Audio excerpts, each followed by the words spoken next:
14वां विश्राम। माता के सामने सीताजी से कुछ कहने से सकुचाते हैं, पर मन में ये समझकर कि ये समय ऐसा ही है, वे बोले, राजकुमारी मेरी शिखामन सुनो, मन में कुछ दूसरी तरह न समझ लेना। जो अपना और मेरा भला चाहती हो तो मेरा वचन मानकर घर रहो। हे भामिनी, मेरी आज्ञा का पालन होगा। सास की सेवा न बन पड़ेगी। घर रहने में सभी प्रकार से भलाई है। आदरपूर्वक सास ससुर के चरणों की पूजा सेवा करने से बढ़कर दूसरा कोई धर्म नहीं है। जब जब माता मुझे याद करेगी और प्रेम से व्याकुल होने के कारण उसकी बुद्धि भोली हो जाएगी, वे अपने आप को भूल जाएगी। हे सुंदरी, तब तुम कोमल वाणी से पुरानी कथाएं कह कर उन्हें समझाना है। सुमुखी, मुझे सैकड़ों सौगंध है, मैं ये स्वभाव से ही कहता हूँ कि मैं तुम्हें केवल माता के लिए ही घर पर रखता हूँ। मेरी आज्ञा मानकर घर पर रहने से गुरु और वेद के द्वारा समस्त धर्म के आवरण का फल तुम्हें बिना ही कलेश से मिल जाता है। किंतु हट करके वश होकर गालव मुनि और राजा नहुस आदि सबने संकट ही सहे। हे सुमुखी, हे सयानी, सुनो, मैं भी पिता के वचन को सत्य करके शीघ्र ही लौटूंगा। दिन जाते देर नहीं लगती। हे सुंदरी, तुम हमारी ये सीख सुनो। हे वामा, यदि प्रेमवश हर्ष करोगी तो तुम परिणाम में दुख पाओगी। वन बड़ा कठिन, क्लेशदायक और भयानक है। वहाँ की धूप, जाड़ा, वर्षा और हवा सभी बड़े भयानक है। रास्ते में कुश, कांटे और बहुत से कंकड़ है। उस पर बिना जूते के पैदल ही चलना होगा। तुम्हारे चरण कमल कोमल और सुंदर है और रास्ते में बड़े बड़े दुर्गम पर्वत हैं। पर्वतों की गुफाएं, दर्रे, नदियाँ, नद और नाले एवं अगम्य और गहरे है कि उनकी ओर देखा तक नहीं जाता। रीछ, बाघ, भेड़िए, सिंह और हाथी ऐसे भयानक शब्द करते हैं कि उन्हें सुनकर धीरज भाग जाता है। जमीन पर सोना, पेड़ों की छाल से वस्त्र पहनना और कंदमूल फल का भोजन करना होगा, और वे भी क्या सदा सब दिन मिलेंगे। सब कुछ अपने अपने समय के अनुकूल ही मिल सकेगा। मनुष्यों को खाने वाले निशाचर राक्षस फिरते रहते हैं। वे करोड़ों प्रकार के कपट रूप धारण कर लेते हैं। पहाड़ का पानी बहुत ही लगता है। वन की विपत्ति बखानी नहीं जा सकती। वन में भीषण सर्प, भयानक पक्षी और स्त्री पुरुषों को चुराने वाले राक्षसों के झुंड रहते हैं। वन की भयानकता याद आने मात्र से धीर पुरुष भी डर जाते हैं। फिर भी हे मृगलोचनी, तुम तो स्वभाव से ही डरपोक हो। हे हंसगामिनी, तुम वन के योग्य नहीं हो। तुम्हारे वन जाने की बात सुनकर लोग मुझे ये अपयश देंगे, बुरा कहेंगे। मानसरोवर के अमृत के समान जल से पाली हुई हंसनी कहीं खारे समुद्र में जी सकती है? नवीन आम के वन में विहार करने वाली कोयल क्या करील के जंगल में शोभा पाती है? हे चंद्रमुखी, हृदय में ऐसा विचार कर तुम घड़ी घर पर ही रहो। वन में बड़ा कष्ट है। स्वाभाविक ही हित चाहने वाले गुरु और स्वामी किसी को जो सिर चढ़ाकर नहीं मानता, वह हृदय में भरपेट पछताता है और उनके हित की हानि अवश्य होती है। प्रियतम के कोमल तथा मनोहर वचन सुनकर सीताजी के सुंदर नेत्र जल से भर गए। श्री रामचंद्र जी की ये सुंदर शीतल सिख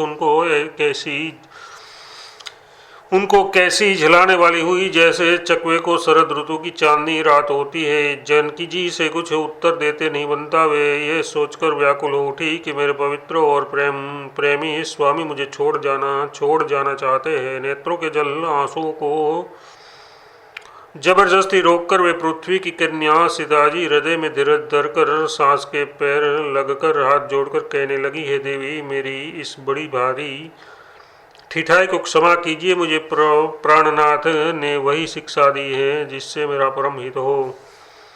प्राणपति ने वही शिक्षा दी है जिससे मेरा परम हित हो। परंतु मैंने मन में समझकर देख लिया कि पति के वियोग के समान जगत में कोई दुख नहीं है। हे प्राणनाथ, हे दया के धाम, हे सुंदर, हे सुख के देने वाले, हे सुजान, हे रघुकुल रूपी कुमुद के खिलाने वाले चंद्रमा, आपके बिना स्वर्ग भी मेरे लिए नरक के समान है। माता पिता बहन प्यारा भाई प्यारा परिवार मित्रों का समुदाय, सास ससुर गुरु स्वजन बंधु बांधव, सहायक और सुंदर सुशील और सुख देने वाला पुत्र, हे नाथ जहाँ तक स्नेह और नाते हैं, पति के बिना स्त्री को सभी सूर्य से भी बढ़कर तपाने वाले हैं। शरीर धन घर पृथ्वी नगर और राज्यपति के बिना स्त्री के लिए ये सब शोक का समाज है। भोग रोग के समान है, गहने भार रूप है और संसार यम यातना नरक की पीड़ा है, पीड़ा के समान है। हे प्राणनाथ आपके बिना जगत में मुझे कहीं कुछ भी सुखदाई नहीं है। जैसे बिना जीव के देह और बिना जल के नदी, वैसे ही नाथ बिना पुरुष के स्त्री है। हे नाथ आपके साथ रहकर आपका शरद पूर्णिमा के निर्मल चंद्रमा के समान मुख देखने से मुझे समस्त सुख प्राप्त होंगे। नाथ आपके साथ पक्षी और पशु ही मेरे कुटुंबी होंगे, वन ही नगर और वृक्षों की छाया ही निर्मल वस्त्र होंगे और पर्णकुटी पत्तों की बनी झोंपड़ी ही स्वर्ग के समान सुखों के मूल होंगी। उदार हृदय के वन देवी और वन देवता ही सास ससुर के समान मेरी सार संभाल करेंगे और कुशा और पत्तों के सुंदर साथरी बिछोना ही प्रभु के साथ कामदेव की मनोहर तोषक के समान होगी। कंदमूल और फल की अमृत के समान आहार होंगे और वन के पहाड़ ही अयोध्या के सैकड़ों राजमहलों के समान होंगे। क्षण क्षण में प्रभु के चरण कमलों को देख देख कर मैं ऐसी आनंदित रहूंगी जैसे दिन में चकवी रहती है। हे नाथ आपके वन के बहुत से दुख और बहुत से भय विषाद और संताप कहे, परंतु हे कृपा निदान वे सब मिलकर भी प्रभु आपके वियोग से होने वाले दुख के लवलेश के समान भी नहीं हो सकते। ऐसा जी में जानकर सुजान शिरोमणि आप मुझे साथ ले लीजिए, यहाँ न छोड़िए। स्वामी मैं अधिक क्या विनती करूँ, आप करुणामयी हैं और सबके हृदय में अंदर की जानने वाले हैं। दीन बंधु है, सुंदर है, सुख देने वाले है, शील और प्रेम के भंडार यदि अवधि 14 वर्ष तक मुझे अयोध्या में रखते हैं तो जान लीजिए कि मेरे प्राण नहीं रहेंगे। क्षण क्षण में आपके चरण कमलों को देखते रहने से मुझे मार्ग चलने में थकावट न होगी। हे प्रियतम मैं सभी प्रकार से आपकी सेवा करूंगी और मार्ग चलने से होने वाली सारी थकावट को दूर कर दूंगी। आपके पैर धोकर पेड़ों की छाया में बैठकर मन में प्रसन्न होकर हवा करूंगी, पंखा जलाऊंगी।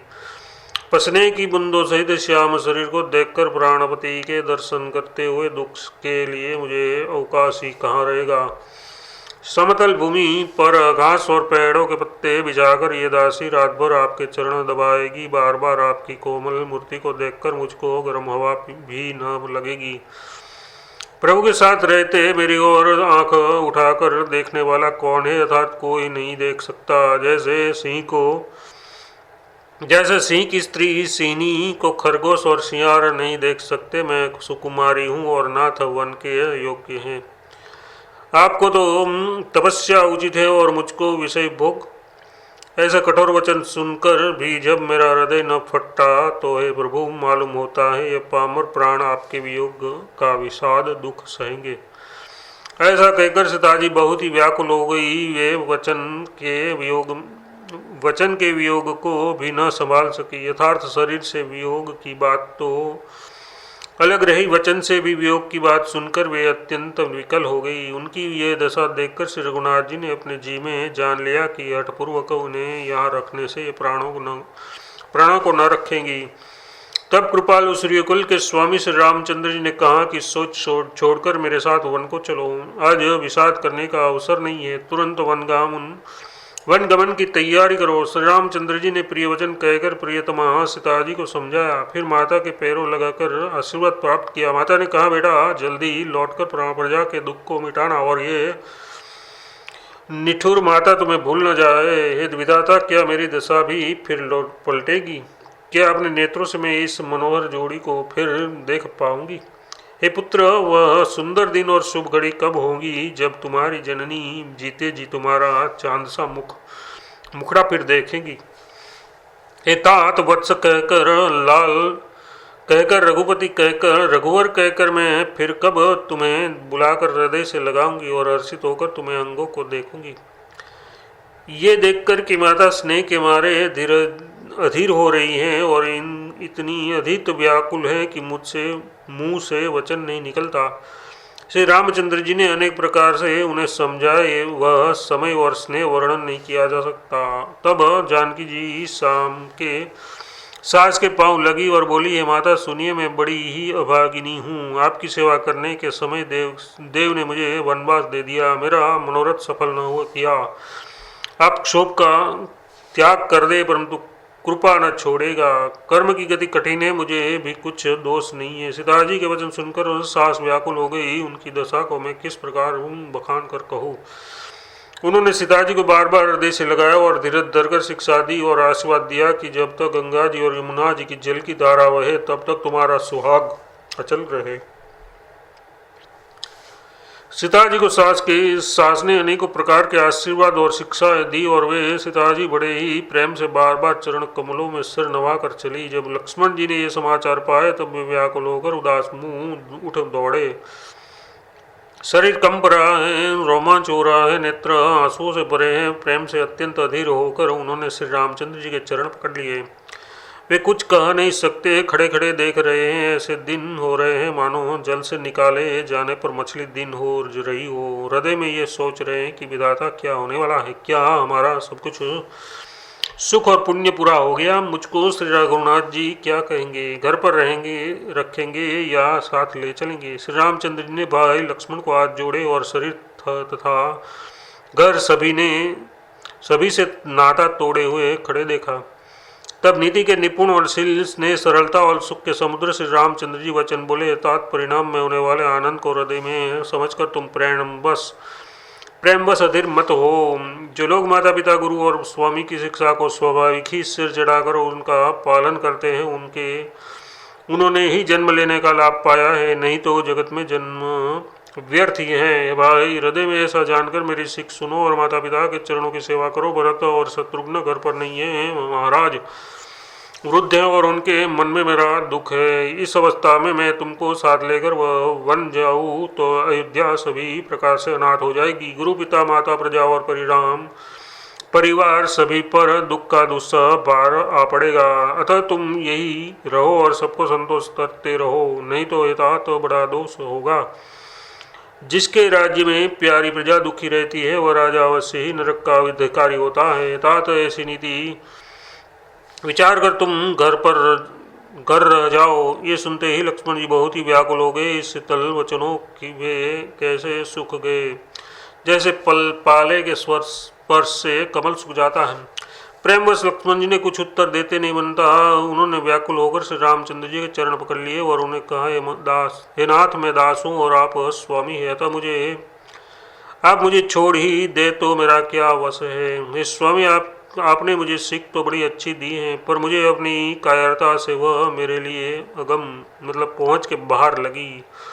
शास्त्र नीति के तो वे ही श्रेष्ठ पुरुष अधिकारी हैं जो धीर हैं और धर्म की धुरी को धारण करने वाले हैं।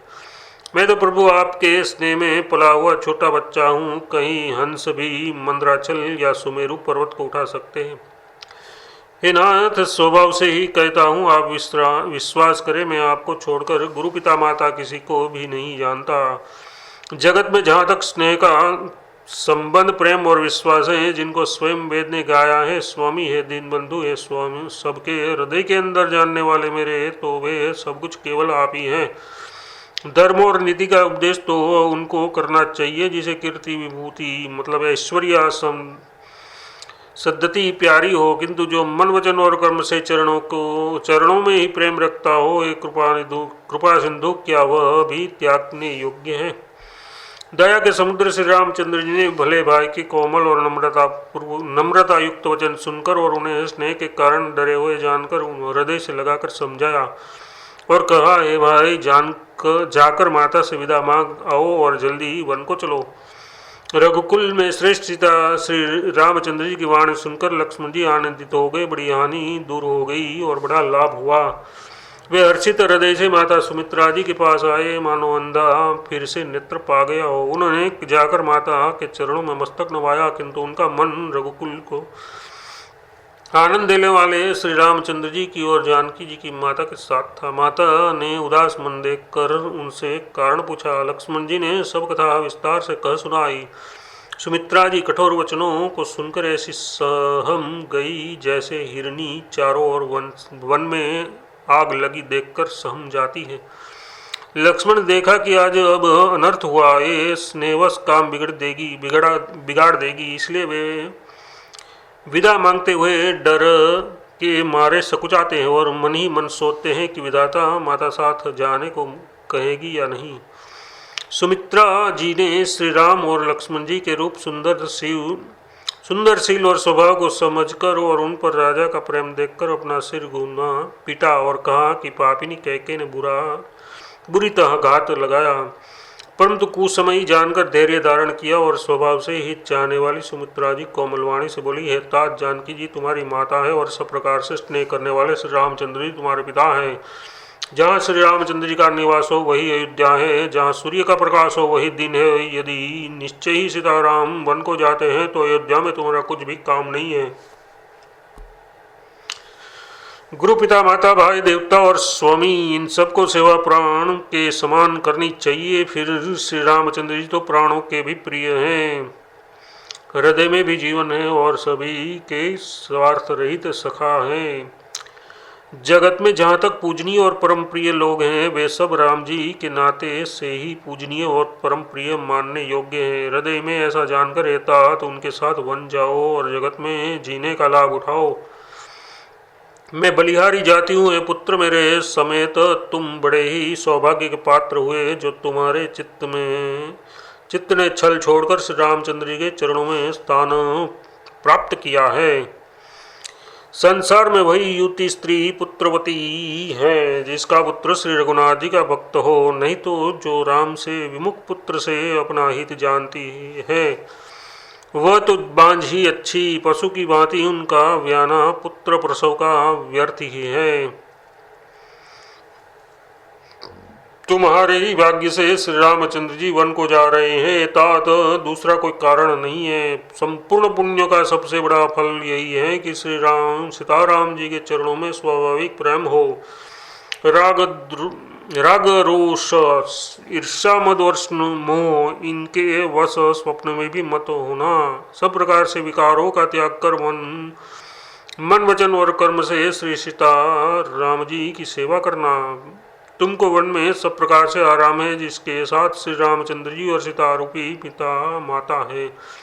हे पुत्र तुम वही करना जिससे श्री रामचंद्र जी वन में क्लेश न पावे, मेरा यही उपदेश है। माता एतात मेरा यही उपदेश है, यथार्थ तुम वही करना जिससे वन में तुम्हारे कारण श्री रामचंद्र जी और सीता जी सुख पावे और पिता माता प्रिय परिवार तथा नगर के सुखों की याद भूल जाए। तुलसीदास जी कहते हैं कि सुमित्रा जी ने इस प्रकार हमारे प्रभु श्री लक्ष्मण जी को शिक्षा दी, वन जाने की आज्ञा दी और फिर वह ये आशीर्वाद दिया कि श्री सीता जी और श्री रघुनाथ जी के चरणों में तुम्हारा निर्मल निष्काम और अनन्य एवं प्रगाढ़ प्रेम नित नित नया हो। माता के चरणों में सिर नवाकर हृदय में डरते हुए कि अब भी कोई विघ्न न आ जाए, लक्ष्मण जी तुरंत इस तरह चल दिए जैसे सौभाग्यवश कोई हिरण कठिन फंदे को छुड़ाकर भाग निकले हो। लक्ष्मण जी वहां गए जहां श्री जानकी नाथ जी थे और प्रिय का साथ पाकर मन में बड़े ही प्रसन्न हुए। श्री राम जी और सीता जी के सुंदर चरणों की वंदना करके वे उनके साथ चले और राजभवन में आए। नगर के स्त्री पुरुष आपस में कह रहे हैं कि विधाता ने खूब बनाकर बात बिगाड़ी, उनके शरीर दुबले, मन दुखी और मुख उदास हो रहे हैं। वे ऐसे व्याकुल है जैसे शहद छीन लिए जाने पर शहद की मक्खियाँ व्याकुल हो। सब हाथ मल रहे और सिर घूमकर पीट कर पछता रहे हैं, मानो बिना पंख के पक्षी व्याकुल हो रहे हो। राजद्वार पर बड़ी भीड़ हो रही है, अपार विषाद का वर्णन नहीं किया जा सकता। श्री रामचंद्र जी पधारे, वे प्रिय वचन सुनकर मंत्री ने राजा को उठाकर बिठाया। सीता सहित दोनों पुत्रों को वन के लिए तैयार देखकर राजा बहुत व्याकुल हुए। सीता सहित दोनों सुंदर पुत्रों को देखकर राजा कुलाते हैं और स्नेहवश बारंबार उन्हें हृदय से लगा लेते हैं। राजा व्याकुल है, बोल नहीं सकते, हृदय में शोक से उत्पन्न हुआ भयानक संताप है। तब रघुकुल के वीर श्री रामचंद्र जी ने अत्यंत प्रेम से वो चरणों में सिर नवाकर उठकर विदा मांगी। हे पिताजी, मुझे आशीर्वाद और आज्ञा दीजिए, हर्ष के समय आप शोक क्यों कर रहे हैं? हे तात, प्रेम प्रिय के प्रेम बस प्रमाद मतलब कर्तव्य कर्म में त्रुटि करने से जगत में यश जाता रहता है और निंदा होगी। ये सुनकर स्नेहवश राजा ने उठकर श्री रघुनाथ जी की बाह पकड़कर उन्हें बैठा लिया और कहा, हे तात सुनो, तुम्हारे लिए मुनि लोग कहते हैं कि श्री राम चराचर के स्वामी हैं। शुभ और अशुभ कर्मों के अनुसार ईश्वर हृदय में विचार कर फल देता है। जो कर्म करता है वही फल पाता है, ऐसी वेद की नीति है। ये सब कोई कहते हैं, किंतु इस अवसर पर तो इसके विपरीत हो रहा है। अपराध तो कोई और ही करे और उसके फल का कोई भोग कोई और ही पावे। भगवान की लीला बड़ी विचित्र है, उसे जानने योग्य जगत में कौन है? राजा ने इस प्रकार से रामचंद्र जी को रखने के लिए छल छोड़कर बहुत से उपाय किए, पर जब उन्होंने धर्म धुरंधर धीर और बुद्धिमान श्री रामचंद्र का रुख देख लिया और वे रहते हुए न जान पड़े, तब राजा ने सीता जी को हृदय से लगाया और उन्हें बड़े प्रेम से बहुत प्रकार की शिक्षा दी। वन के दुख कहकर सुनाए, फिर सास ससुर तथा पिता के पास रहने के लिए सुखों को समझाया। परंतु सीता जी का मन श्री रामचंद्र जी के चरणों में अनुरक्त था, इसलिए उन्हें घर अच्छा नहीं लगा और न वन भयानक लगा। फिर और सब लोगों ने भी वन में विपत्तियों की अधिकता बताकर सीता जी को समझाया। मंत्री सुमंत्र जी की पत्नी और गुरु वशिष्ठ जी की स्त्री अरुंधति तथा और भी चतुर स्त्रियां स्नेह के साथ कोमल वाणी से कहती है कि तुमको तो राजा ने वनवास दिया नहीं है, इसलिए जो ससुर गुरु और सास कहे तुम तो वही करो। ये शीतल हितकारी मधुर और कोमल सिख सुनने पर सीता जी को अच्छी नहीं लगी। वे इस प्रकार व्याकुल हो गई मानो शरद ऋतु की चंद्रमा की चांदनी कहते चांदनी लगते ही चकई व्याकुल हो उठती हो। सीता जी संकोचवश उत्तर नहीं देती। इन बातों को सुनकर कैकेयी तम उठी। उसने मुनियों के वस्त्र आभूषण माला मेखला आदि और बर्तन कमंडलू आदि लाकर श्री रामचंद्र जी के आगे रख दिए और कोमल वाणी से कहा, हे रघुवीर, राजा को तुम प्राणों के समान प्रिय हो। भेरू मतलब प्रेमवश दुर्बल हृदय के राजा शील और स्नेह नहीं छोड़ेंगे। पुण्य सुंदर यश और परलोक चाहे नष्ट हो जाए, पर तुम्हें वन जाने को वे कभी न कहेंगे। ऐसा विचार कर जो तुम्हें अच्छा लगे वही करो। माता की शिक्षा सुनकर श्री रामचंद्र ने बड़ा सुख पाया, परंतु राजा को ये वचन बाण के समान लगे। वे सोचने लगे, अब भी अभागे प्राण क्यों नहीं निकलते। राजा मूर्छित हो गए, लोग व्याकुल है, किसी को कुछ सूझ नहीं पड़ता कि क्या करे। श्री रामचंद्र जी तुरंत मुनि का वेश बनाकर और माता पिता को सिर नवाकर चल दिए। वन का सब सामान सजकर वन के लिए आवश्यक वस्तुओं को साथ लेकर श्री रामचंद्र जी स्त्री श्री सीता जी और भाई लक्ष्मण जी सहित ब्राह्मण और गुरु के चरणों की वंदना करके सबको अचेत करके चले। राजमहल से निकलकर श्री रामचंद्र जी वशिष्ठ जी के दरवाजे पर जा खड़े हुए और देखा कि सब लोग विरह की अग्नि में जल रहे हैं। उन्होंने प्रिय वचन कहकर सबको समझाया। फिर श्री रामचंद्र जी ने ब्राह्मणों की मंडली को बुलाया। गुरु जी से कहकर उन सबको ऐसा वर्षासन मतलब वर्ष भर का भोजन दिए और आदर दान तथा विनय से उन्हें वश में कर दिया। फिर याचकों को दान और मान देकर संतुष्ट किया तथा मित्रों को पवित्र प्रेम से प्रसन्न किया। फिर दास दासियों को बुलाकर उन्हें गुरु जी को सौंपकर हाथ जोड़कर बोले, हे गुसाई, इन सब की माता पिता के समान सार संभाल देख रेख करते रहेगा। श्री रामचंद्र जी बार बार दोनों हाथ जोड़कर सबसे कोमल वाणी कहते हैं कि मेरा सब प्रकार से हितकारी मित्र वही होगा जिसकी चेष्टा से महाराज सुखी रहे। हे परम पुरुष पूर्ववासी सज्जनों, आप लोग सब वही उपाय करेगा जिससे मेरी सब माताएं मेरे विरह के दुख से दुखी न हो। इस प्रकार से रामचंद्र ने सबको समझाया और हर्षित होकर गुरु जी के चरणों कमलों के सिर नवाया। फिर गणेश जी, पार्वती जी और कैलाशपति महादेव जी को मनाकर तथा आशीर्वाद पाकर श्री रघुनाथ जी चले। श्री राम जी के चलते ही बड़ा भारी विषाद हो गया। नगर का आर्तनाद हाहाकार सुना नहीं जाता।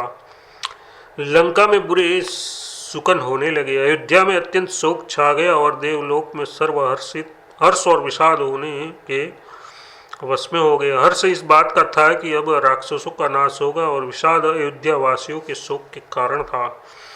मूर्छा दूर हुई तब राजा जागे और सुमंत्र को बुलाकर ऐसा कहने लगे, श्री राम को वो चले गए, श्री राम वन को चले गए, पर मेरे प्राण नहीं जा रहे हैं। न जाने किस सुख के लिए शरीर में टिक रहे हैं। इससे अधिक बलवती और कौन सी व्यथा होगी जिस दुख को पाकर प्राण शरीर को छोड़ेंगे। फिर धीरज धरकर राजा ने कहा, हे सखा, तुम रथ लेकर श्री राम जी के साथ जाओ। अत्यंत सुकुमार दोनों कुमारों को और सुकुमारी जानकी को रथ में चढ़ाकर वन दिखलाकर 4 दिन के बाद लौट आना। यदि धैर्यवान दोनों भाई न लौटे, क्योंकि श्री रघुनाथ जी प्रण के सच्चे और दृढ़ता से नियम का पालन करने वाले हैं, तो तुम हाथ जोड़कर विनती करना कि ये प्रभु जनक कुमारी सीता जी को तो लौट दीजिए। जब सीता वन को देखकर डरे तब मौका पाकर मेरी ये सीख उनसे कहना कि तुम्हारे सास और ससुर ने ऐसा संदेश कहा है कि पुत्री तुम लौट चलो, वन में बहुत क्लेश हैं। कभी पिता के घर कभी ससुराल का, जहाँ तुम्हारी इच्छा हो वही रहना। इस प्रकार तुम बहुत से उपाय करना। यदि सीताजी लौट आए तो मेरे प्राणों को सहारा हो जाएगा, नहीं तो अंत में मेरा मरण ही होगा। विधाता के विपरीत होने पर कुछ वश नहीं चलता। राम, हाँ, राम लक्ष्मण और सीताजी को लाकर दिखलाओ। ऐसा कहकर राजा मूर्छित होकर पृथ्वी पर गिर पड़े। सुमंत्र जी राजा की आज्ञा पाकर सिर नवाकर और बहुत ही जल्दी रथ जुड़वाकर वहां गए जहां नगर के बाहर से सीताजी सहित दोनों भाई थे। तब वहां पहुंचकर सुमंत्र ने राजा के वचन श्री रामचंद्र जी को सुनाए और विनती करके उनको रथ पर चढ़ाया। सीताजी सहित दोनों भाई रथ पर चढ़कर हृदय में अयोध्या को सिर नवाकर चले। श्री रघुनाथ जी को जाते हुए और अयोध्या को अनाथ होते हुए देखकर सब लोग व्याकुल होकर उनके साथ हो लिए। कृपा के समुद्र श्री रामचंद्र जी उन्हें बहुत तरह से समझाते हैं तो वे अयोध्या की ओर लौट जाते हैं, परंतु प्रेमवश फिर लौट आते हैं। अयोध्यापुरी बड़ी डरावनी लग रही है, मानो अंधकारमयी कालरात्रि ही हो। नगर के नर नारी भयानक जंतुओं के समान एक दूसरे को देखकर डर रहे हैं। घर, स्मशान, कुटुंबी, भूत प्रेत और पुत्र, हितैषी और मित्र मानो यमराज के दूत हैं। बगीचों में वृक्ष और बेलें कुमला रही है। नदी और तालाब ऐसे भयानक लगते हैं कि उनकी ओर देखता भी नहीं जाता। करोड़ों घोड़े, हाथी, खेलने के लिए पाले हुए हिरण, नगर की गाय, बैल, बकरी आदि पशु, पपये, मोर, कोयल, चकवे, तोते, मैना, सारस, हंस और चकोर श्री रामचंद्र के वियोग से में सभी व्याकुल हो जहाँ तहाँ ऐसे चुपचाप स्थिर होकर खड़े हैं मानो तस्वीरों में लिखकर बनाए हुए हो। नगर मानो फलों से परिपूर्ण बड़ा भारी सघन वन था। नगर निवासी सब स्त्री पुरुष, बहुत से पशु पक्षी थे। यथार्थ अवधपुरी अर्थ, धर्म, काम और मोक्ष चारों फलों को देने वाली नगरी थी और सब स्त्री पुरुष सुख से उन फलों को प्राप्त करते थे। विधाता ने कैकेयी को भिलनी बनाया, जिससे 10 दिशाओं में से दुस्सह दावाग्नि भयानक आग लगा दी। श्री रामचंद्र जी के विरह की इस अग्नि को लोग सह न सके, तब लोग व्याकुल होकर भाग चले। सब ने मन में विचार किया कि श्री राम जी, लक्ष्मण जी और सीता जी के बिना सुख नहीं है। जहाँ श्री रामचंद्र जी रहेंगे वहीं सारा समाज रहेगा। श्री रामचंद्र जी के बिना अयोध्या में हम लोगों का कुछ काम नहीं है। ऐसा विचार दृढ़ करके देवताओं को भी दुर्लभ सुखों से पूर्ण घरों को छोड़कर सब श्री रामचंद्र जी के साथ चल पड़े। जिनको श्री रामचंद्र जी के चरण कमल प्यारे हैं, उन्हें क्या कभी विषय भोग वश में कर सकते हैं। बच्चों और बूढ़ों को घरों में छोड़कर सब लोग साथ हो गए। पहले दिन श्री रघुनाथ जी ने तमसा नदी के तीर पर निवास किया। प्रजा को प्रेमवश देखकर श्री रघुनाथ जी के दयालु हृदय में बड़ा दुख हुआ। प्रभु श्री रघुनाथ जी करुणामयी हैं, पराई पराई पीड़ा को वे तुरंत पा जाते हैं तथा दूसरे का दुख देखकर वे तुरंत स्वयं दुखित हो जाते हैं। प्रेम युक्त कोमल और सुंदर वचन कहकर श्री रघुनाथ जी ने बहुत प्रकार से लोगों को समझाया और बहुत तरह धर्म संबंधी उपदेश दिए, परंतु प्रेम बस लोग लौटते नहीं। शील और स्नेह छोड़ा नहीं जाता। श्री रघुनाथ जी असमंजस के अधीन हो गए, दुविधा में पड़ गए। शोक और परिश्रम थकावट वे मारे लोग सो गए और कुछ देवताओं की माया से भी उनकी बुद्धि मोहित हो गई। जब दोपहर रात बीत गई तब श्री रामचंद्र जी ने प्रेम पूर्वक मंत्री सुमंत्री जी से कहा, यथार्थ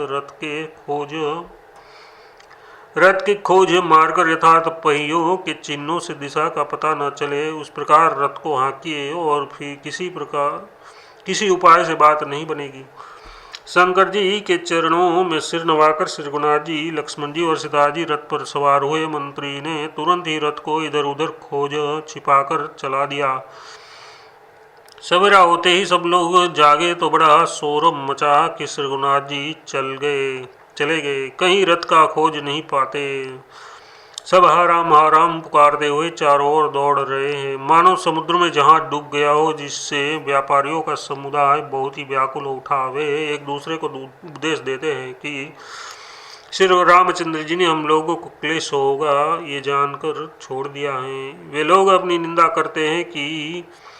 करते हैं और मछलियों की सराहना करते हैं। कहते हैं श्री रघुनाथ जी के बिना हमारे जीने को धिक्कार है। विधाता ने यदि प्यारे का वियोग ही रचा तो फिर उसने मांगने पर मृत्यु को क्यों नहीं दी। इस प्रकार बहुत से प्रलाप करते हुए वे संताप से भरे हुए अयोध्या में आए। उन लोगों के विषम वियोग की दशा का वर्णन नहीं किया जा सकता। 14 साल की अवधि की आशा से वे ही प्राणों को रख रहे हैं। सब स्त्री पुरुष श्री रामचंद्र जी के दर्शन के लिए नियम और व्रत करने लगे और ऐसे दुखी हो गए जैसे चकवा चकवी और कमल सूर्य के बिना दिन हो जाते हैं। सीता जी और मंत्री सहित दोनों भाई श्रृंगवेरपुर जा पहुँचे, जहाँ वहाँ गंगा जी को देखकर श्री राम जी रथ से उतर पड़े और बड़े हर्ष के साथ उन्होंने दंडवत की। लक्ष्मण जी, सुमंत्र और सीता जी ने भी प्रणाम किया। सबके साथ श्री रामचंद्र ने सुख पाया। गंगा जी समस्त आनंद मंगलों की मूल है, वे सब सुखों की करने वाली और सब पीड़ाओं की हरने वाली है। अनेक कथा प्रसंग कहते हुए श्री राम जी गंगा जी की तरंगों को देख रहे हैं, जो उन्होंने मंत्री को, छोटे भाई लक्ष्मण जी को और प्रिया सीता जी को देव नदी गंगा जी की बड़ी महिमा सुनाई। इसके बाद सबने स्नान किया, जिससे मार्ग का सारा श्रम थकावट दूर हो गया और पवित्र जल पीते ही मन प्रसन्न हो गया। जिनके स्मरण मात्र से बार बार जन्मने और मरने का महान श्रम मिट जाता है, उनको श्रम होना ये केवल लौकिक व्यवहार नर लीला है। शुद्ध मतलब प्रकृति जन्य त्रिगुणों से रहित मायातीत दिव्य मंगल विग्रह सच्चिदानंद कंद स्वरूप रघुकुल के ध्वजारूप भगवान श्री रामचंद्र जी मनुष्यों के सदस्य ऐसी चरित्र करते हैं जो संसार रूपी समुद्र के पार उतारने के लिए पुल के समान है। जब निषाद राजगु ने यह खबर पाई तब आनंदित होकर उसने अपने प्रियजनों और भाई बंधुओं को बुला लिया और भेंट देने के लिए फल मूल कंद लेकर और उन्हें भारों मतलब बहगियों में भरकर मिलने के लिए चला। उसके हृदय में हर्ष का पार नहीं था। दंडवत करके भेंट सामने रखकर ही वह अत्यंत प्रेम से प्रभु को देखने लगा। श्री रघुनाथ जी ने स्वाभाविक स्नेह के वश होकर उसे अपने पास बैठाकर कुशल पूछी। विषाद राज ने उत्तर दिया, हे नाथ, आपके चरण कमल के दर्शन से ही कुशल है। आपके चरणारविंदों के दर्शन कर आज मैं भाग्यवान पुरुषों की गिनती में आ गया। हे देव, ये पृथ्वी धन और घर सब आपका है। मैं तो परिवार सहित आपका नीच सेवक हूँ। अब कृपा करके पूर्ण श्रृंगवेरपुर में पधारिए और इस दास की प्रतिष्ठा बढ़ाइए, जिससे सब लोग मेरे भाग्य की बढ़ाई करें। श्री रामचंद्र जी ने कहा, ये सुजान सखा, तुमने जो कुछ कहा सब सत्य है, परंतु पिता ने मुझको और ही आज्ञा दी है। उन्होंने उनके आज्ञानुसार मुझे 14 वर्ष तक मुनियों का व्रत और वेश धारण कर और मुनियों के योग्य आहार करते हुए वन में ही वसना है। गांव के भीतर निवास करना उचित नहीं है। ये सुनकर गुह को बड़ा दुख हुआ। श्री राम जी, लक्ष्मण जी और सीता जी के रूप को देखकर गांव के स्त्री पुरुष प्रेम के साथ चर्चा करते हुए कोई कहते हैं, हे सखी, कहो तो वे माता पिता कैसे हैं जिन्होंने ऐसे सुंदर सुकुमार बालकों को वन में भेज दिया है। कोई कहते हैं, राजा ने अच्छा ही किया, इसी बहाने हमें भी ब्रह्मा ने नेत्रों का लाभ दिया। तब निषाद राज ने हृदय में अनुमान किया तो अशोक के पेड़ को उनके ठहरने के लिए मनोहर समझा।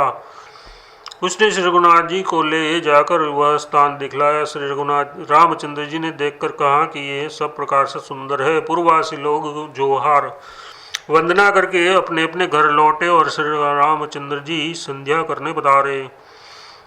गुह ने इसी बीच कुश और कोमल पत्तों की कोमल और सुंदर साथरी सजाकर बिछा दी और पवित्र मीठे और कोमल देख देख कर दोनों में भर भर कर फल फूल और पानी रख दिया, अथवा अपने हाथ से फूल फल दोनों में भर भर कर रख दिए।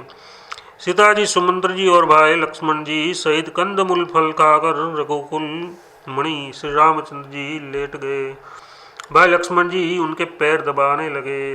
फिर प्रभु श्री रामचंद्र जी को सोते जानकर लक्ष्मण जी उठे और कोमल वाणी से मंत्री सुमंत्र जी को सोने के लिए कहकर वहां से कुछ दूर पर धनुष बाण से सजकर विरासन से बैठकर जागने पहरा देने लगे। गुह ने विश्वास पात्र पहरेदारों को बुलाकर अत्यंत प्रेम से जगह जगह नियुक्त कर दिया और आप कमर में तरकस बांधकर राजा तथा धनुष पर बाण चढ़ाकर लक्ष्मण जी के पास जा बैठा। प्रभु को जमीन पर सोते देखकर प्रेमवश निषाद राज के हृदय में विषाद हो आया। उनका शरीर पुलकित हो गया और नेत्रों में प्रेमाश्रुओं का जल बहने लगा। वह प्रेम सहित लक्ष्मण जी से वचन कहने लगा, महाराज दशरथ जी का महल तो स्वभाव से ही सुंदर है, इंद्र भवन भी उसकी समता नहीं पा सकता। उसमें सुंदर मणियों के रचे चौबारे छत के ऊपर बगले हैं, जिन्हें मानो रति के पति कामदेव ने अपने ही हाथों सजाकर बनाया है, जो पवित्र बड़े ही विलक्षण सुंदर भोग पदार्थों से पूर्ण और फलों की सुगंध से सुवासित है, जहाँ सुंदर पलंग और मणियों के दीपक है तथा सब प्रकार का पूरा आराम है, जहाँ ओढ़ने बिछाने अनेकों वस्त्र तकिए और गद्दे हैं, जो दूध के फैन के समान कोमल निर्मल उज्ज्वल और सुंदर है। वहाँ उन चौबारों में श्री सीता जी और श्री रामचंद्र जी रात को सोया करते थे और अपनी शोभा से रति और कामदेव के गर्भ को हरण करते थे। वही श्री सीता जी और श्री राम जी आज घास फूस की साथरी पर थके हुए बिना वस्त्र के ही सोए हैं। ऐसी दशा में वे देखे नहीं जाते। माता पिता, कुटुंबी, पूर्ववासी, प्रजा, मित्र, अच्छे शील स्वभाव के दास और दासिया, सब जिनकी अपने प्राणों के तरह सार संभाल करते थे, वही प्रभु श्री रामचंद्र जी आज पृथ्वी पर सो रहे हैं। जिनके पिता जनक जी हैं, जिनका प्रभाव जगत में प्रसिद्ध है, जिनके ससुर इंद्र के मित्र